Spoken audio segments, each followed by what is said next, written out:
नमस्कार दोस्तों आज मैं फिर ज्योतिष के कुछ अद्भुत सूत्र लेके आया हूँ।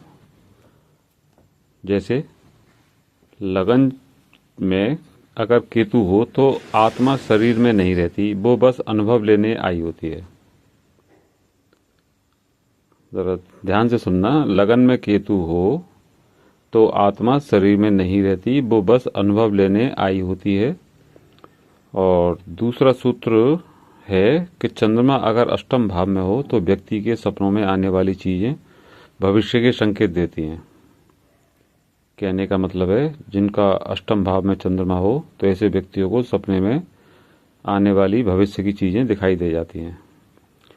और तीसरा सूत्र है, सूर्य 12वें भाव में हो तो वो व्यक्ति खुद का ही शत्रु होता है, रोशनी होकर। और चौथा सूत्र बताता है कि राहु पंचम में अगर है तो जो सोचता है वही कर्म में बदल जाता है। इस योग में विचार ही विधाता होते हैं। अब पांचवा सूत्र कहता है कि शनि जब गुरु के साथ हो तब जन्म का उद्देश्य बहुत भारी होता है। व्यक्ति खेल नहीं कर्म लेकर जन्मता है। उसके कर्मों का लेखा जोखा, पिछले कर्मों का लेखा जोखा काफ़ी ज़्यादा होता है उसके लिए। ये शनि और गुरु का युति बन के जब व्यक्ति पैदा होता है। छठा सूत्र कहता है कि केतु अगर दसम भाव में है, व्यक्ति जितना मेहनत करता है उतना फल नहीं मिलता। एक उदासीनता सी रहती है उसके कर्म भाव में, क्योंकि वो कर्म इस जन्म का नहीं पिछले जन्म का होता है, इसलिए उसको उतना फल नहीं मिलता। और चंद्रमा और राहु साथ हों तो व्यक्ति अपने विचार नहीं सोचता, ब्रह्मांड उसके जरिए सोचता है।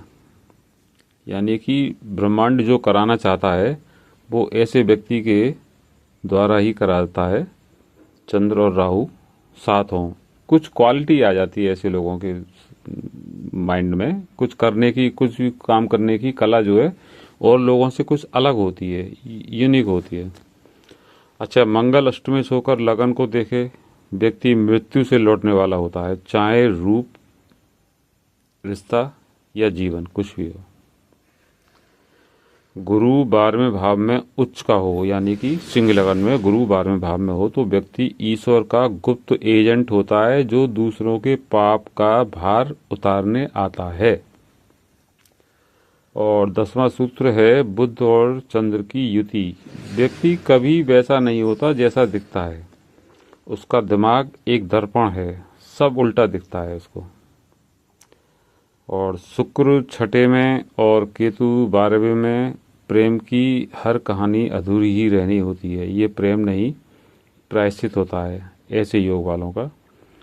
और इसके अलावा अगर हम बात करते हैं 12वें सूत्र की, तो राहु 11वें भाव में, व्यक्ति जो चाहता है वो नहीं मिलता। अगर राहु 11वें भाव में है आपका तो आप जो चाहोगे वो ही नहीं मिलता, और जो नहीं चाहता वो ही भाग्य बनकर आता है। तो अपने विचारों को माइंड सेट करने की आवश्यकता है ऐसे लोगों को, मैं तो यही कहना चाहता हूँ। और 13वां सूत्र ये कहता है कि शनि दशम में राहु की दृष्टि में हो,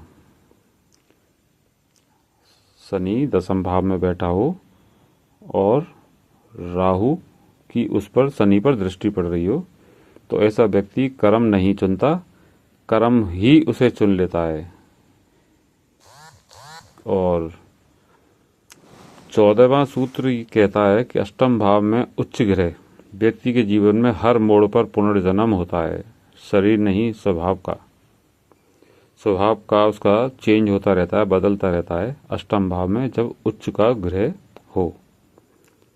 हर मोड़ पर पुनर्जन्म होता है, कुछ ना कुछ नया सीखता ही रहता है बंदा। अच्छा, लास्ट 15वां सूत्र मैं आपको बता रहा हूँ, ये है सूर्य और शनि आमने सामने। सूर्य पिता और शनि पुत्र, इन दोनों का अधूरा कर्म जन्म जन्मांतर तक चलता ही रहता है। सूर्य और शनि आमने सामने होने पर पिता पुत्र की आपस में मतभेद, वैचारिक दूरियां या स्थान से ही दूर, आपस में दूर दूर रहना। और हाँ, ये देखा भी गया है कि सूर्य शनि जिनका समसप्तक होता है, यानी कि एक दूसरे के आमने सामने होता है, सप्तम भाव में होता है, तो ऐसे जातक अपने पिता के स्थान से, यानी कि अपने पिता के साथ से अगर दूर जाकर कुछ कार्य करते हैं, अपना जीवन सेटल करते हैं, तो उनको आसानी होती है और वो पिता के साथ रहकर वो सफलता प्राप्त नहीं कर सकते, ऐसा देखने में आया है।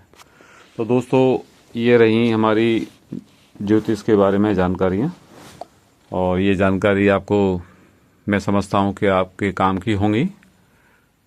और मेरी वीडियो अगर आपको अच्छी लगी हो तो मेरी वीडियो को लाइक कर दीजिए, कमेंट कर दीजिए अगर कुछ पूछना है तो, और अपने दोस्तों के साथ शेयर भी कर सकते हैं। और अगर आप मेरे चैनल पर नए बने हुए हैं तो मेरे चैनल को सब्सक्राइब करके आप नोटिफिकेशन प्राप्त कर सकते हैं, ताकि सारी वीडियो आप तक पहुंचती रहे। जय श्री राम।